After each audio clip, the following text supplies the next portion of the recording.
Bom dia, pessoal. Tudo bem? A proposta do dia de hoje é fazermos alguns exercícios que não estão no livro de vocês.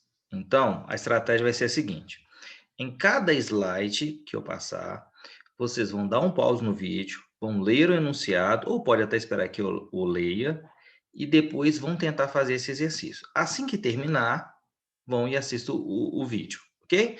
Então, vocês vão pausar todo o slide novo que eu abri aqui, tá? Bora lá? Bom, uma fábrica tem 9 máquinas para rotular garrafas de água mineral. Cada máquina rotula 720 garrafas. Tá? Então, deixa eu fazer algumas anotações aqui. São 9 máquinas. Cada máquina rotula 720 garrafas por hora e funciona 8 horas por dia durante 5 dias na semana. Numa determinada semana, 2 dessas máquinas quebraram e foram para o conserto durante 3 dias. Quantas garrafas foram rotuladas? Eu parei de marcar, porque eu falei que ia ler primeiro e depois ia marcar, né? Então, são 9 máquinas, 720 garrafas por hora, funcionando 8 horas por dia, durante 5 dias na semana. Numa determinada semana, 2 dessas máquinas quebraram e foram para o conserto durante 3 dias. Quantas garrafas foram rotuladas nessa semana? Então, eu preciso anotar algumas informações aqui, né? Por quê?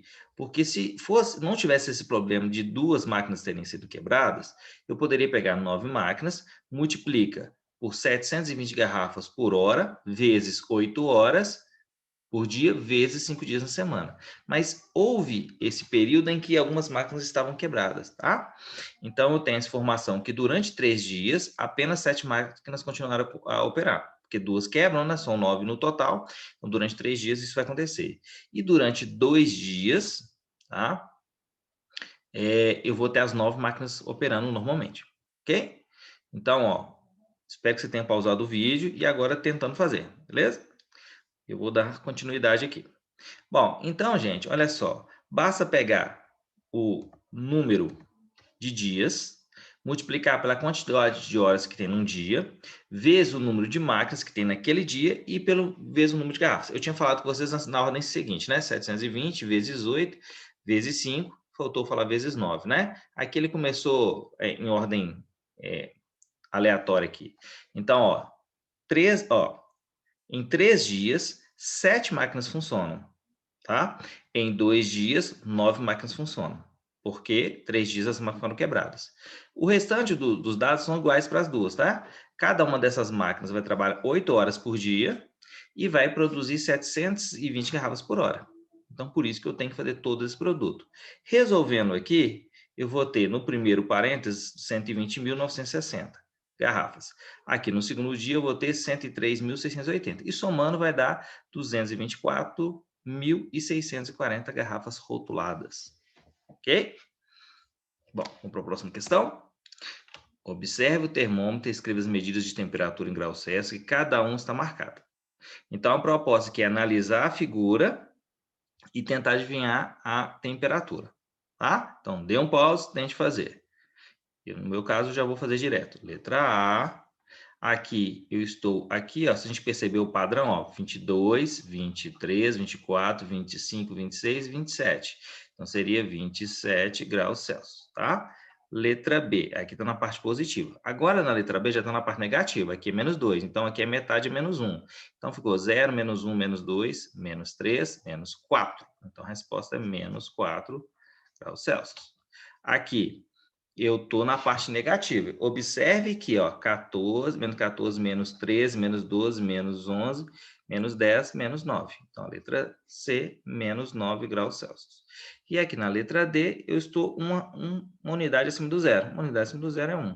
Tá? Então, letra D, 1 grau Celsius. Então, aqui foi positivo 1 grau. Aqui negativo menos 9. Negativo menos 4. E positivo mais 27. Ok? Bom, em uma cidade europeia, foi registrada a medida de temperatura ao meio-dia durante nos 8 primeiros dias de janeiro em um determinado ano. Tá? Veja os registros no gráfico a seguir, que relaciona cada dia à medida de temperatura correspondente. Faça uma tabela que corresponde a esse gráfico. Então, isso aqui é um gráfico e eu preciso fazer uma tabela. Tá? A minha tabela, acho que vai faltar um dado aqui. Ó. Vou ter que colocar aqui, ó, são 8 dias. Mas não tem problema. Então, como que eu vou preencher essa tabela? Eu vou olhar no primeiro dia aqui, primeiro dia está aqui, e vou ver aonde que tá, qual a temperatura está correspondendo. A temperatura aqui, ó, ela corresponde aqui a 4 graus Celsius. Então, vem aqui, 4 graus Celsius. Segundo dia está aqui, ó. Então, essa daqui do segundo dia, o ponto que está representando o segundo dia está aqui, ó. Deixa eu só mudar a cor aqui, que eu acho que fica melhor. Um azul aqui. Deixa eu apagar aqui. Aí fica aqui, ó, porque a temperatura está aqui e aqui, ó. Tá? Esse ponto é a temperatura, que é 4. No segundo dia está aqui, ó. E no segundo dia ela está a -1. Ficou tudo azul. Aqui, no terceiro dia o ponto está aqui, ó. Terceiro dia, aqui está -3. Tá? Quarto dia, ele está exatamente na linha, então é 0 graus. Quinto dia está negativo também, está -1. Tá? Aqui é o quinto dia. Sexto dia, o ponto está aqui, ó. Ele vem até aqui no 3. Sétimo dia, o ponto está aqui, ó. -2. Mentira, 2 graus. E aqui no oitavo dia, está no 1. Tá? Então, vou só apagar aqui, para não ficar poluído demais a figura, tá? Mas os pontos que eu estou olhando são esses daqui, ó. Primeiro dia, segundo dia, terceiro dia, quarto dia, quinto dia, sexto dia, sétimo dia, oitavo dia. Observe que eu tenho 1, 2, 3, 4 acima da reta aqui. Tá? Esses 4 são positivos. Então, aqui eu vou ter 4 medidas positivas. Ó, 1, 2, 3, 4. Eu tenho uma que está em cima dela, que vai ser o 0. E tem outras 3 negativas, que é o que sobrou. Tá? Bom, prosseguindo. Letra B. Qual foi a maior temperatura registrada nesses dias? Tá? Em qual dia ela ocorreu? Então, a maior é que está aqui, ó, o ponto mais alto. Não tem nenhum ponto acima desse. Então, ocorreu. Então, falou qual foi a temperatura. Então, a temperatura foi 4 graus. Para não ter esse tracinho aqui embaixo, não. No primeiro dia. Um pouquinho. No dia 1. Ele chamou aqui dia 1, dia 2, dia 3, tá? Letra C, qual foi a menor temperatura? A menor é a que está mais baixa. Então, aqui foi -3 graus no dia 3. Então, -3 graus no dia 3. Observe que através do gráfico é muito simples eu identificar o ponto mais alto e o ponto mais baixo, ou maior ou menor temperatura. Já aqui, ó, na tabela, eu já tenho essa dificuldade. Então, um gráfico, ele tem uma certa facilidade em analisar alguns tipos de dados, tá? Por exemplo, quais são os extremos, o ponto mais alto e o ponto mais baixo. Foi fácil para identificar aqui. Bom, letra D. Em qual dia a medida de temperatura registrada foi de 0 graus? Pela tabela, isso é fácil perceber. 0 graus está aqui na linha, foi aqui, ó, no dia 4.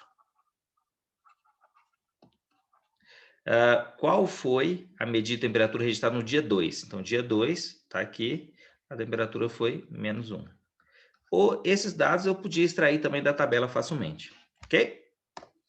Bom, registre usando números positivos, números negativos e o 0.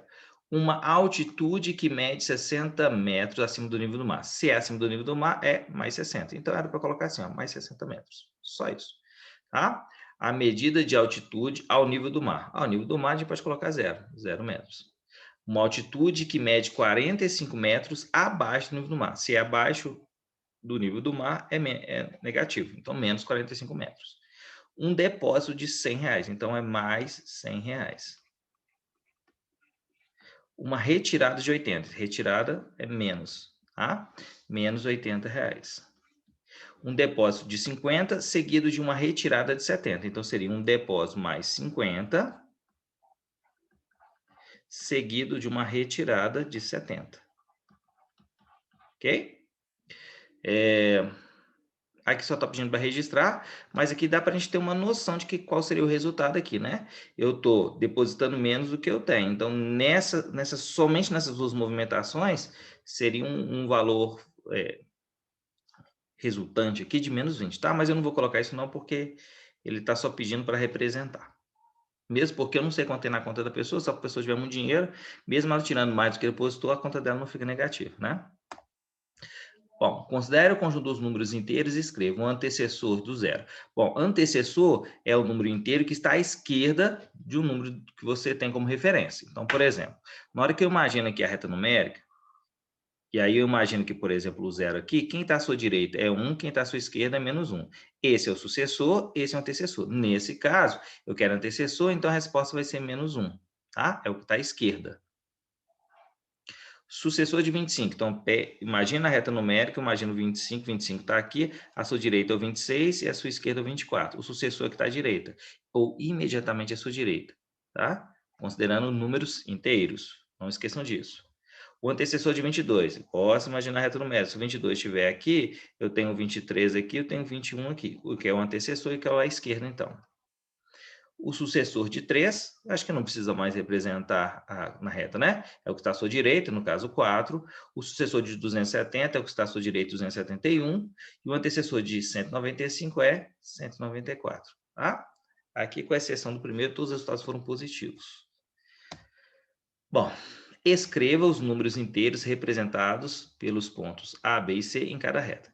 Então, aqui eu tenho uma reta numerada, eu tenho uma origem que é o zero, e tenho uma marcação aqui. Em cada um vou ter pelo menos uma marcação. Aqui eu tenho duas, aqui eu tenho duas, mas aqui eu tenho só uma. O que eu preciso entender? Eu preciso entender quais números eu coloco aqui para seguir um padrão, tá? Seguir uma sequência lógica aqui. Então, por exemplo, se eu colocar aqui, ó, 0, 1, 2, o próximo seria 3, não é 6. Então, não está indo de 1 em 1. Eu vou ter que descobrir de quanto em quanto está indo. Uma boa estratégia é, se eu tenho 3 espaços e aqui eu tenho um logaritmo 6, aqui eu faço 6 dividido por 3 dá 2. Então, quer dizer que eu vou indo de 2 em 2. Então, 0, 2, 4, 6. Para a parte negativa, eu vou no mesmo padrão. Então, menos 2, menos 4 e menos 6. Ele está pedindo para determinar os valores de A, B e C. Então, aqui, ó, na primeira letra A é menos 6, o B é 4 e o C é menos 2, tá? Deixa eu já colocar aqui B, C. Já posso colocar até aqui, ó. A, B, ponto e vírgula, e C. Então, vamos lá. Aqui, qual que é o padrão aqui? Ó? Aqui eu só tenho um espaço, então aqui é 5, então está de 5 em 5. Então, 5 mais 5, 10, mais 5, 15. Para cá, 0, menos 5, menos 10, menos 15. Fechou. Então, aqui nesse caso, na letra B, o A é menos 5, o B é 10 e o C é 15. Pessoal, não vá direto assistindo o vídeo. Dê um pause e tente fazer, hein? Não esqueçam disso. Bom, aqui 0. Aí eu posso ir para a direita ou para a esquerda. Para a esquerda eu já percebo que aqui é menos 3, então aqui vai ser 3. Mais 3, 6, mais 3, 9. Eu poderia ter pegado aqui 3 espaços dividido por 9, que daria 3 também, tá? Então, isso aqui é 0 menos 3, aqui vai ser menos 6. Então, respostas. O A, menos 6. O B, 6. E o C, 3. Ok? Bom, considere uma reta numerada com os números inteiros, como na página anterior, tá? Na verdade, não tem página anterior aqui não, mas eu posso pegar, não quero pegar esse padrão aqui não, tá? Ignore essa como a página anterior, peguei esse de um livro. E represente o que se pede. Então, vamos lá. Eu vou desenhar uma reta numerada aqui, tá? Eu não vou escrever ela toda não, tá? Então, vou pegar aqui, ó, 0, 1, 2, 3, 4, 5. 6, 7, 8. Aqui. Ops, ficou grande. Aí. Senhora. Menos 1, menos 2, menos 3, menos 4. O conjunto A dos números inteiros que estão à direita do 23. Essa minha reta aqui não vai fazer diferença. Posso até fazer um exercício, eu tenho 23 aqui, eu tenho 22 e eu tenho 24 e 25 aqui. Quem são os números que estão à direita do 23? 24, 25. Então, a resposta aqui, ó, A é o nome do conjunto, eu tenho 24, 25, 26 e posso colocar reticências. O conjunto B dos números entre 21, dos números inteiros de 21 até 15. Achei estranho pedir na ordem trocada, tá? Mas eu não... Então, eu vou colocar mesmo os números começando do 15, tá? Então, ó, de Tá vendo aqui, ó? Tô falando de 21 a 15. Então, isso vai incluir o 15, 16, 17, 18, 19, 20, 21. Agora, na letra C, ele fala assim, um conjunto dos números inteiros que estão entre. Então, se está entre, não inclui o 21 e o 15. Ok? Então, seria só 16, 17, 18, 19 e 20. Então, ó, fiquem atentos a isso. O conjunto B é dos números que vai de 15 até 21. Então, de 15 até 21. Já o conjunto C, ele quer os números entre, tá? Então, que está no meio, ok? O conjunto D dos números inteiros que está à esquerda de 12. Então, à esquerda de 12, vou pôr aqui a letra D. Quem são os números que estão à esquerda de 12? Ah, eu tenho 12, eu tenho 11, eu tenho 10. Vai parar algum momento? Não, vai para o infinito, tá? Como eu estou trabalhando com números inteiros. Ah, professor, eu preciso escrever assim? A gente sempre escreve os números em ordem crescente. No caso, quando está relacionado à reta numérica, tá? Ou seja, eu estou vendo que essa reta numérica minha aqui não serviu para nada, só para me dar trabalho. Posso tirar aqui, para não poluir a tela aqui. O conjunto é dos números inteiros de 27 até 22. Então, eu vou ter 22, 23, 24, 25, 26, 27. Tá? Esse aqui é um tipo de questão que está analisando sequências de números aqui. Ok? Bom, gente, por hoje é essa lista, tá? Quem terminou aí em tempo antes dos 50 minutos aí, pode descansar um pouquinho, descanse os olhos, sua visão, tá? Isso vai fazer muita diferença no futuro. Hoje é sexta-feira, então que vocês tenham um excepcional final de semana, abençoado. Fique com Deus, tá? E qualquer coisa, estou no chat aí para vocês tirarem dúvidas, tá? No mais, meu muito obrigado. Tchau, tchau, pessoal.